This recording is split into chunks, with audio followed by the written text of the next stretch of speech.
وأحسن منك لم تر قط عيني وأجمل منك لم تلد النساء خلقت مبرأ من كل عيب خلقت مبرأ من كل عيب كأنك قد خلقت كما تشاء كتاب أنزلناه إليك مبارك ليدبروا آياته وليتذكر أولو الألباب۔ یہ کتاب برکت والی ہے جسے ہم نے آپ کی طرف نازل فرمایا ہے تاکہ دانش مند لوگ اس کی آیتوں میں غور و فکر کریں اور نصیحت حاصل کریں۔ اللہم صلی علی سیدنا محمد وعلی آل سیدنا محمد بعدد کل ذرۃ مئۃ الف الف مرۃ۔ سامعین اور ناظرین کرام، السلام علیکم ورحمۃ اللہ وبرکاتہ۔ سامعین کرام، سورہ نحل آیت نمبر 36 حصہ اول۔ آج کے درس کے 3 موضوعات ہیں سامعین کرام۔ پہلا اس میں یہ ہے کہ اللہ تعالیٰ کی بندگی کا مطلب کیا ہے، دوسرا ہمیں عبادت کی ضرورت کیا ہے، تیسرا طاغوت کسے کہتے ہیں۔ ان تمام موضوعات کے ساتھ سامعین کرام آج کے سبق کا آغاز کرتے ہیں۔ سب سے پہلے گزشتہ سبق کی دہرائی ہوگی۔ وقال الذين أشركوا لو شاء الله ما عبدنا من دونه من شيء نحن ولا آباؤنا ولا حرمنا من دونه من شيء كذلك فعل الذين من قبلهم فهل على الرسل إلا البلاغ المبين۔ اور مشرک لوگ کہتے ہیں اگر اللہ چاہتا تو ہم اس کے سوا کسی بھی چیز کی پرستش نہ کرتے، نہ ہی ہم اور نہ ہمارے باپ دادا، اور نہ ہم اس کے حکم کے بغیر کسی چیز کو حرام قرار دیتے۔ یہی کچھ ان لوگوں نے بھی کیا تھا جو ان سے پہلے تھے۔ تو کیا رسولوں کے ذمے اللہ کے پیغام اور احکام واضح طور پر پہنچا دینے کے علاوہ بھی کچھ ہے؟ سامعین کرام، سورہ نحل ہے، آیت نمبر 36 کا کچھ حصہ رہتا تھا اور پورا ترجمہ سنا دیتا ہوں۔ وقال الذین اشرکوا، کہتے ہیں مشرک، لو شاء اللہ ما عبدنا من دونہ من شیء، کہ اگر اللہ چاہتا تو اس کے سوا ہم کسی کی بندگی کر ہی نہیں سکتے تھے۔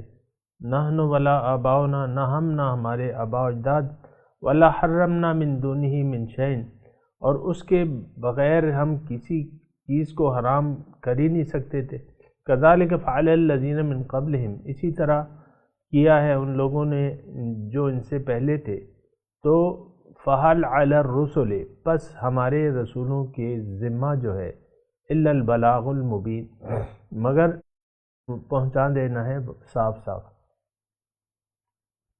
سامعین اکرام، اس پہ ہم نے گزشتہ درس میں بھی بات کی تھی، اور اس کا نچوڑ یہ ہے کہ اللہ تعالیٰ کی مشیت یہ ہے کہ انسان کو آزاد رکھا جائے ہدایت کے قبول کرنے یا نہ کرنے میں، اور اس پہ جبر یا زبردستی نہ کی جائے۔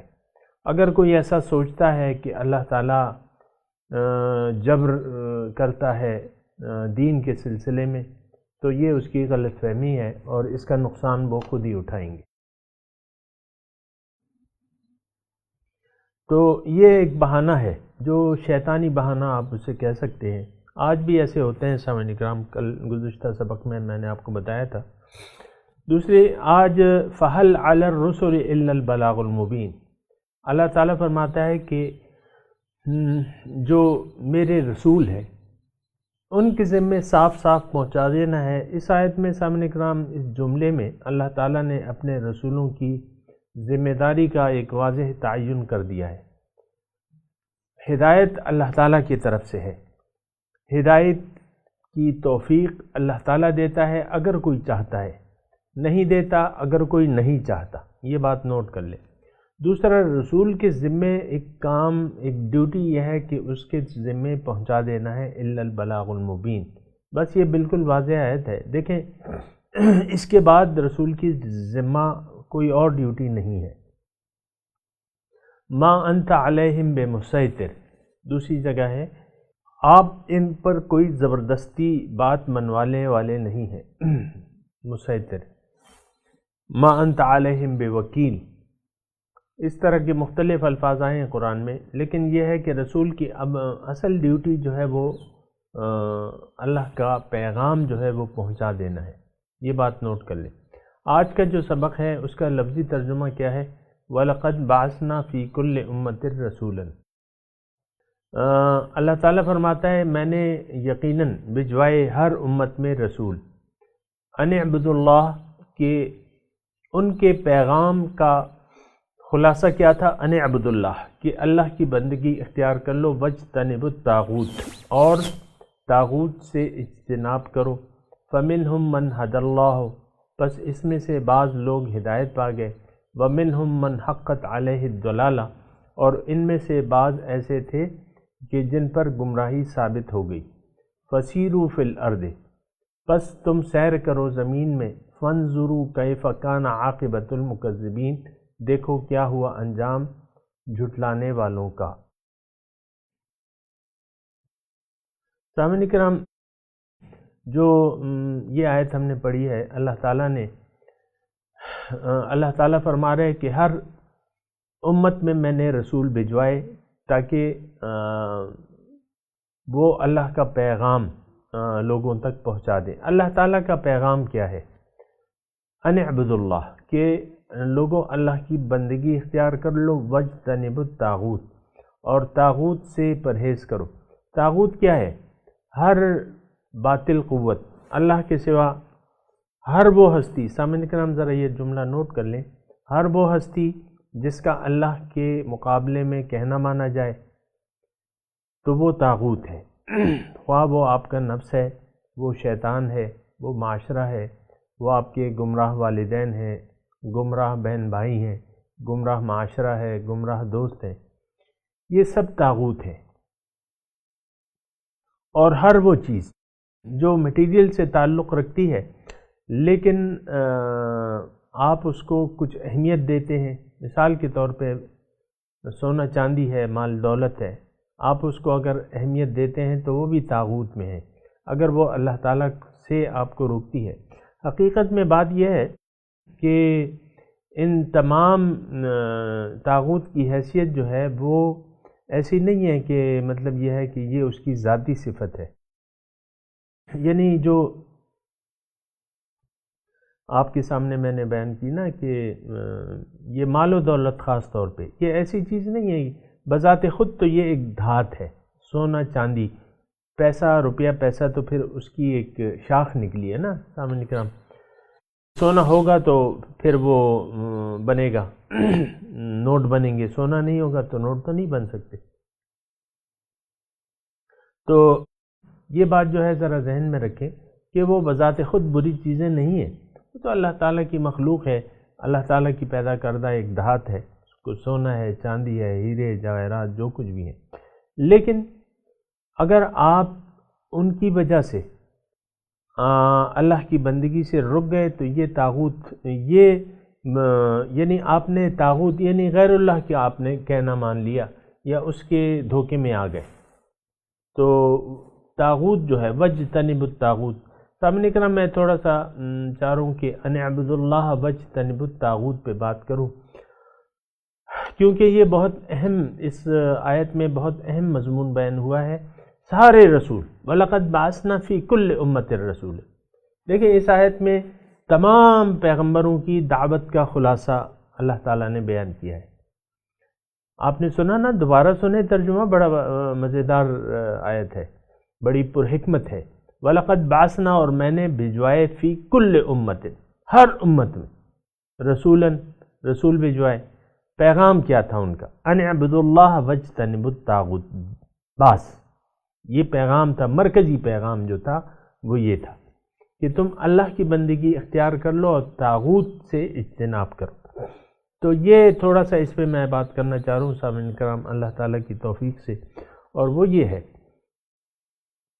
کہ دیکھیں انسان ایک ذمہ دار مخلوق ہے، اور اس سے جو کچھ یہ کرے گا یعنی اس کی زندگی کا ایک خاص مقصد ہے، اور اس سے اس مقصد کے بارے میں پوچھا جائے گا.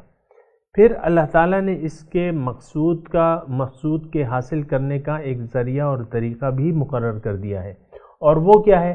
ان اعبدوا اللہ واجتنبوا الطاغوت، کہ تم اللہ کی بندگی کرو اور طاغوت سے اجتناب کرو. سامعین کرام اس پہ ذرا غور کریں. دیکھیں بندگی رب، بس اس کا اصل جو چیز ہے نا، پیغام کا جو نچوڑ ہے وہ کیا ہے؟ اللہ کی بندگی. اللہ کی بندگی سے کیا مراد ہے؟ تھوڑا سا اس پہ میں بات کروں گا. وہ یہ ہے کہ اللہ تعالیٰ کی بندگی کا مطلب کیا ہے، یہ جاننا بہت ضروری ہے. اللہ تعالیٰ کی بندگی کا یہ مطلب نہیں ہے کہ آپ یہ مان لیں کہ اللہ تعالیٰ کے سوا کوئی اللہ نہیں ہے، یعنی یہ محدود نہیں ہے اس تک یا اس بات تک کہ آپ، یہ تو مشرک بھی مانتے تھے، ایسا یقین تو مشرک بھی رکھتے تھے کہ بھئی اللہ کے سوا کوئی خالق السماوات والارض نہیں ہے. بندگی کا ایک خاص تصور ہے سامعین کرام، یعنی ہمارے دین میں یا انسان کی کامیابی کے لیے اللہ تعالیٰ کی بندگی ازحد ضروری ہے، اور یہ وہ واحد ذریعہ ہے سامعین کرام جس کے ذریعے انسان اپنے مقصود تک پہنچ سکتا ہے. عبادت، میں آپ کو یہ بھی بتا دوں کہ عبادت بذات خود کوئی مقصود نہیں ہے، بلکہ اس مقصد تک رسائی حاصل کرنے کا ایک ذریعہ ہے، ایک وسیلہ ہے. یعنی انسان اپنے مقصود تک اس وقت تک نہیں پہنچ سکتا جب تک یہ اللہ کے سامنے سر نہ جھکا دے اور اس کی بندگی نہ کرے. تو بندگی کے کیا معنی، عبادت کے کیا معنی ہے، اور یہ کیوں ضروری ہے؟ سامعین کرام آج میں تھوڑا سا اس پہ بات کرتا ہوں. دیکھیں اللہ تعالیٰ نے انسان کو پیدا کیا ہے اپنے لیے، اور قرآن میں جا بجا آیا ہے کہ ملاقات، اللہ کی ملاقات، یعنی روز قیامت میں اس کا نتیجہ ہوگا. ہم جو زندگی گزار رہے ہیں نا، اس کا نتیجہ کب نکلے گا؟ اصلی نتیجہ جو فائنل ہوتا ہے. دیکھیں بڑی مزیدار بات ہے کہ آپ کے سیمسٹر ہوتے رہتے ہیں مختلف، یا ہم جب اسکولنگ، آج کل تو یہ سیمسٹر سسٹم ہے، پہلے ہمارے جو اسکول کا 1 سال کا ہوتا تھا، یا میرے بچوں کے بھی جب یہ اسکول میں پڑھتے تھے تو ان کے امتحان کے مختلف مدارج ہوتے تھے. مثال کے طور پہ پہلی جو سیمائی ہے، دوسری سیمائی ہے، بس پھر ششمائی ہے، پھر نومائی ہے، پھر فائنل ہوتا ہے. تو یہ 3 امتحان ہوتے تھے. انہوں نے 3 مہینے کے گیپ سے امتحان لیتے تھے بچوں کا، اور اس کا رپورٹ کارڈ نکلتا تھا اور رزلٹ ہوتا تھا اور والدین کو بلایا جاتا تھا، اور ہم جو ہے رزلٹ لے کے بچے پاس ہو کے خوشیاں مناتے تھے کہ چلو بچے اچھے نمبروں سے پاس ہو گئے. بہرحال تو یہ دنیا سے رزلٹ آنے شروع ہو جاتے ہیں. سامعین کرام ایک بات تو میں یہ کروں کہ دنیا جو ہے وہ امتحان کی جگہ ہے، لیکن یہاں درجہ بدرجہ امتحان پاس کرتا چلا جاتا ہے انسان، یعنی اس کے مختلف مدارج ہیں، مختلف درجات ہیں. انسان لَتَرْكَبُنَّ طَبَقًا عَنْ طَبَقٍ، اللہ تعالیٰ فرما رہا ہے تم ایک درجے سے دوسرے درجے میں پہنچتے رہتے ہو، اور انسان درجات حاصل کرتا رہتا ہے اپنے ایگزامینیشن میں. وہ انسان جو اس کا امتحان دینے کا ارادہ رکھتا ہے اس کا امتحان لیا جاتا ہے، باقی کا تو امتحان نہیں ہوتا ہے. وہ تو بس خواہشات سے لبریز زندگی گزارتے ہیں، ان کا کوئی امتحان ہوتا ہے مومنوں کا. امتحان ایمان والوں کا ہوتا ہے. وَلَنَبْلُوَنَّكُمْ بِشَيْءٍ مِّنَ الْخَوْفِ وَالْجُوعِ وَنَقْصٍ مِّنَ الْأَمْوَالِ وَالْأَنفُسِ وَالثَّمَرَاتِ، میں تمہیں آزماؤں گا، میں تمہارا امتحان لوں گا. أَحَسِبَ النَّاسُ أَن يُتْرَكُوا أَن يَقُولُوا آمَنَّا وَهُمْ لَا يُفْتَنُونَ. کیا خیال ہے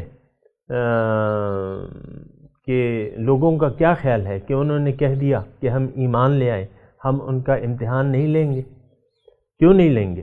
لیں گے، اور ہم نے لیا بھی ہے. وَلَقَدْ فَتَنَّا الَّذِينَ إِلَى آخری مضمون ہے. تو یہ امتحان جو ہے یہ آتے رہتے ہیں، اور سامعین کرام مومن کی زندگی امتحانات سے لبریز ہوتی ہے. ہر امتحان پاس کر کے وہ اگلے درجے میں چلا جاتا ہے. آہستہ آہستہ یہ فائنل جو نتیجہ ہے، یہ زندگی میں امتحانات ہوتے ہیں، لیکن اس کا final as a whole result day جو ہے وہ روز قیامت ہے. مالک یوم الدین، روز جزا، دا ججمنٹ ڈے اس کو آپ کہتے ہیں. تو وہاں اب کیا ہوگا؟ وہاں فریقن فی الجنت و فریقن فی السعیر. ایک ٹولی جو ہے وہ جنت میں ہوگی، دوسری ٹولی جو ہے وہ دوزخ میں ہوگی. تو جنت کامیابی کی جگہ ہے، دوزخ جو ناکام ہو گئے ان کو دوزخ میں ڈالا جائے گا. اب جنت میں کن لوگوں کو ڈالا جائے گا، اور جنت ہے کیا؟ جنت میں مومن جو کامیاب ہو گئے ان کو جنت ملے گی. اب جنت کیا ہے؟ جنت اللہ تعالیٰ سے اللہ کے قرب، اس کی ملاقات، اس کے دیدار کا دوسرا نام ہے الجنت. یعنی جنت میں نے آپ کو بتا دیا یہ اللہ تعالیٰ کے قرب کا، اللہ کی رضامندی کا. وَرِضْوَانٌ مِّنَ اللَّهِ اکبر، یہ اس کا دوسرا نام. اگر آپ ایک نام اس کو دینا چاہیں تو اس کا نام جنت ہے. کیا؟ اللہ کے جنتی اللہ کے قریب ہوں گے، اس کا دیدار کریں گے، اس کی ملاقات ہوگی، ان کی معرفت ہوگی. تو ان سب کو ملا جلا کے ایک اگر اس جگہ کا نام ایک بنا دیا جائے تو اس کا نام کیا ہے؟ جنت. تو جنت میں ہمارا مقصود ہے. اب دیکھیں ہم محدود نہیں کر سکتے جنت یا اللہ تعالیٰ کو. بہرحال دیکھیں ہم اپنے عقل کے لحاظ سے یا جو الفاظ میں ہمیں آتا ہے وہی ہے، باقی تو اللہ بہتر جانتا ہے کہ کیا یعنی وہ کیسی ہوگی جنت. یہ بہت اعلیٰ ہوگی، جیسی بھی ہوگی بہت اعلیٰ ہوگی. بہرحال ہم جو زندگی گزار رہے ہیں سامعین کرام، یہ جنت میں پہنچنے کے لیے، کیونکہ وہاں ہمارا مقصود ہے، جنت میں ہمارا مقصود ہے. اب اس جنت میں جانے کا ایک بہت آسان طریقہ اللہ تعالیٰ نے بنا دیا ہے ہمارے لیے، ہم جیسے کمزور انسانوں کے لیے.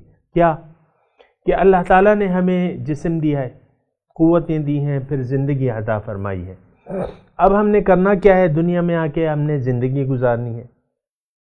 ہم نے کھانا ہے، پینا ہے، کاروبار کرنا ہے، دوست وغیرہ یہ سارے کام کرنے. پھر اپنا خاندان بنانا ہے، بیوی ہوں گے، ہمارے بچے ہوں گے، شوہر ہوگا، یہ سب معاملات. اس کا اللہ تعالیٰ نے جنت کے حصول کا آسان طریقہ زندگی گزارنے کے طریقے میں رکھ دیا ہے. زندگی کا ایک خاص طریقہ ہے جو مقبول ہے، اس کو ہم طرز زندگی کہہ لیں، اس کو ہم دین بھی کہہ سکتے ہیں. قرآن میں اس کو دین کہا گیا ہے. دین کیا ہے؟ طرز زندگی، طرز حیات. ہم کہتے ہیں نا کہ قرآن ایک مکمل ضابطۂ حیات ہے، زندگی گزارنے کا ایک خاص طریقہ ہے، مکمل ضابطہ ہے قرآن. پھر ایک تو اللہ تعالیٰ نے ہمیں ایک خاص طرز زندگی جو کہ ہم اس کو کہتے ہیں کہ ہدایات خداوندی، اللہ تعالیٰ نے ایک خاص طرز میں، یہ میں بہت آسان الفاظ میں آپ کو کہہ رہا ہوں کہ ایک خاص طرز حیات میں اللہ تعالیٰ نے ہماری کامیابی پوشیدہ رکھ دی ہے۔ اے انسان، اور ہمیں کہا ہے کہ انسان اہبطوا منہا، تم جاؤ، سورہ بقرہ کی جو آدم سے مکالمہ ہو رہا تھا نا، اہبطوا، اترو، اس مقام سے اترو، نیچے جاؤ دنیا میں، وہاں کیا ہوگا، وہاں میں تمہیں زندگی دوں گا، ایک جسم دوں گا، تم اس میں زندگی گزارو گے جتنا بھی عرصہ، لیکن اب زندگی گزارنے کے طریقہ میں تمہیں بتاؤں گا، تم نے اپنی مرضی سے زندگی نہیں گزارنی۔ تم اگر کامیابی چاہتے ہو تو میرے بتائے ہوئے طریقے کے مطابق تم نے زندگی گزارنی ہے، اور وہ ہدایت تمہیں دینا میری ذمہ داری ہے۔ ان علینا للہدی، میرے ذمہ ہے وہ ہدایت جو ہے وہ دینا تمہیں، وہ مقبول طرز حیات بتانا میرے ذمہ ہے، میں تمہیں بتاؤں گا وحی کے ذریعے، رسول کے ذریعے میں تمہیں بتاؤں گا، رسول آئے گا میری احکامات تمہیں پڑھ کے زندگی گزارنے کے مطابق اس کا طریقہ تمہیں بتائے گا، نہ صرف یہ بتائے گا بلکہ اس طریقے کے مطابق زندگی گزار کے تمہارے سامنے ایک عملی نمونہ بھی پیش کرے گا۔ وَلَكُمْ فِي رَسُولِ اللَّهِ أُسْوَةٌ حَسَنَةٌ لِمَنْ كَانَ يَرْجُو اللَّهَ وَالْيَوْمَ الْآخِرَ، اور تمہارے لیے اے لوگو رسول کی زندگی میں، فی رسول اللہ، رسول کی زندگی میں، رسول کے طرز حیات میں بہت اچھا نمونہ ہے۔ اگر کس کے لیے؟ لمن کان یرجو اللہ، جو اللہ سے ملاقات کی امید رکھتے ہوں، والیوم الآخر، اور روز آخرت میں کامیابی کے خواہش مند ہو، تو ان لوگوں کے لیے فی رسول اللہ اسوۃ حسنہ، بہت اچھا نمونہ ہے۔ تو وہ ایک خاص طرز زندگی جو کہ قرآن میں ہے، جس پہ عمل کر کے ہمیں رسول نے بتایا ہے۔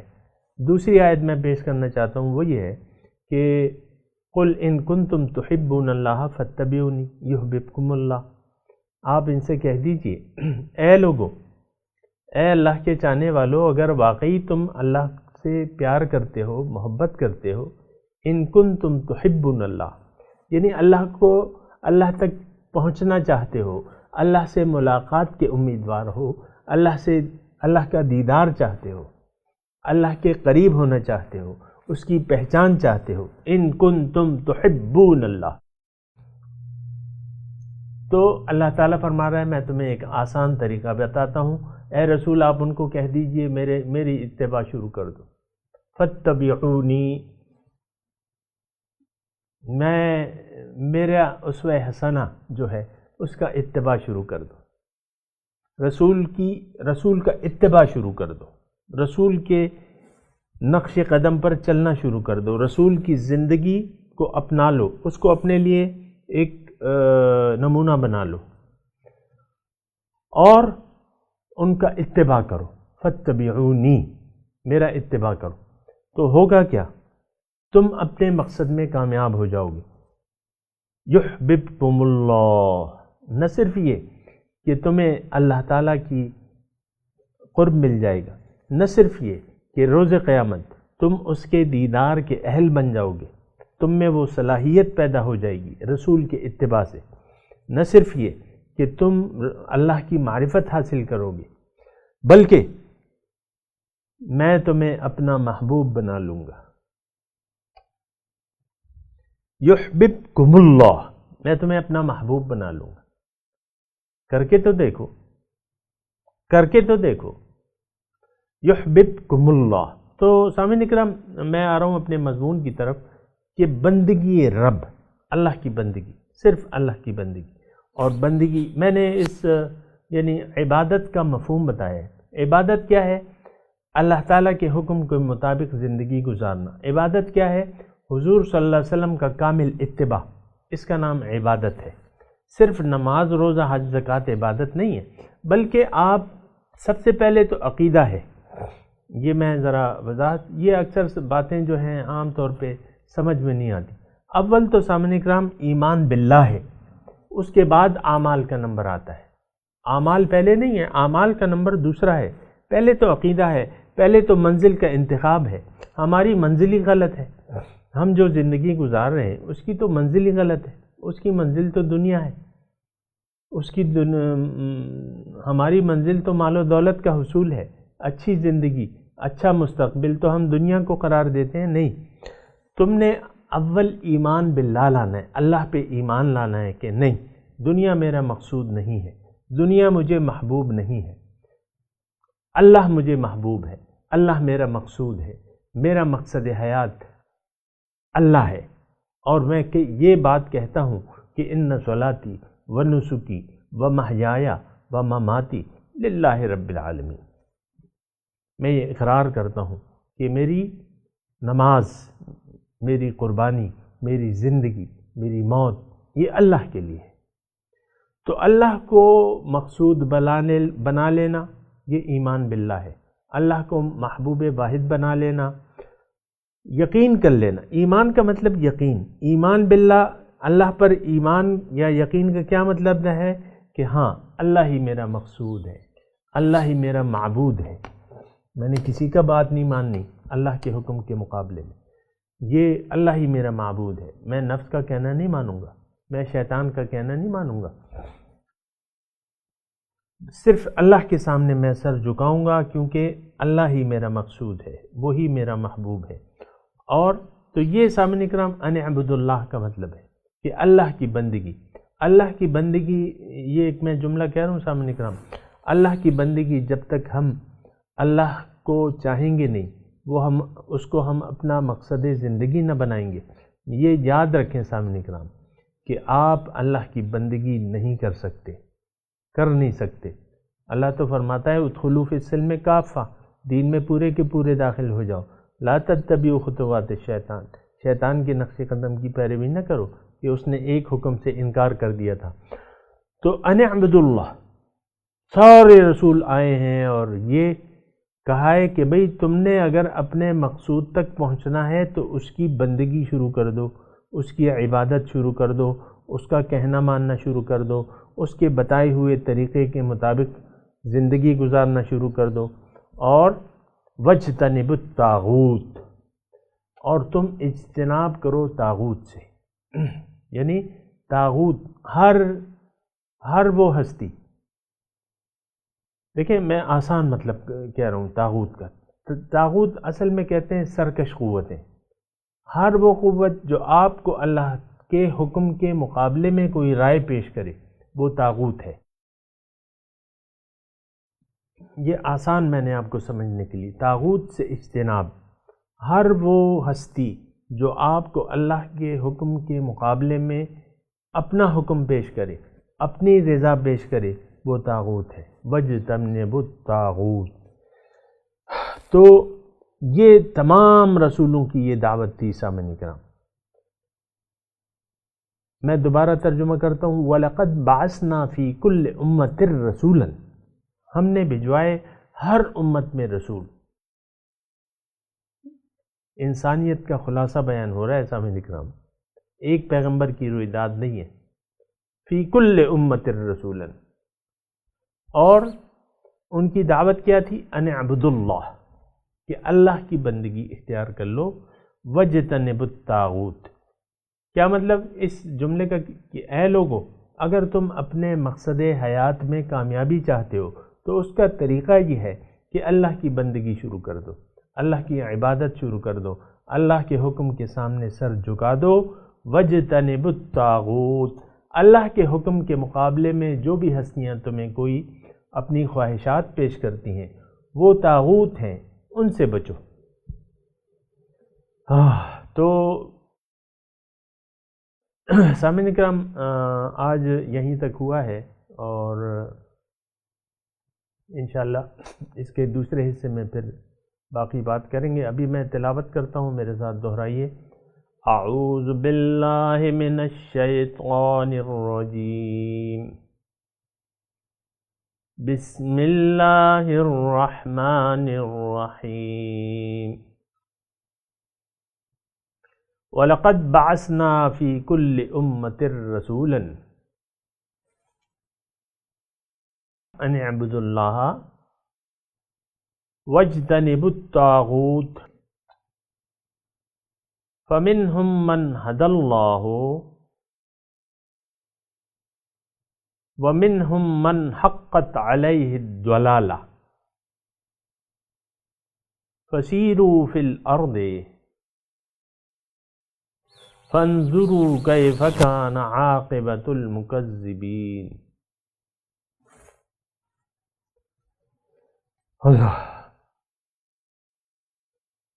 اب اس کا ترجمہ سنا دیجئے۔ وَلَقَدْ بَعَثْنَا،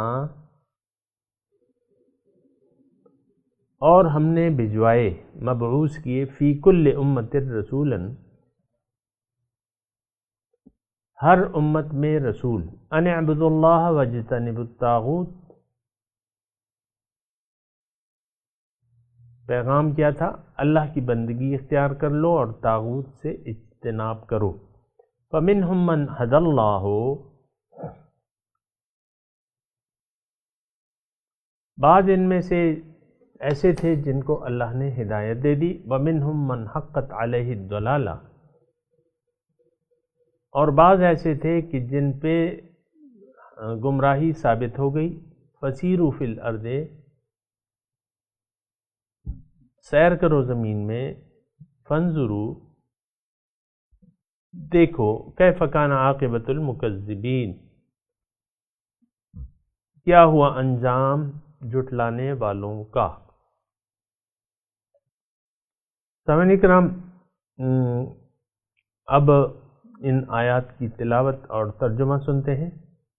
وَلَقَدْ بَعَثْنَا فِي كُلِّ أُمَّةٍ رَّسُولًا أَنِ اعْبُدُوا اللَّهَ وَاجْتَنِبُوا الطَّاغُوتَ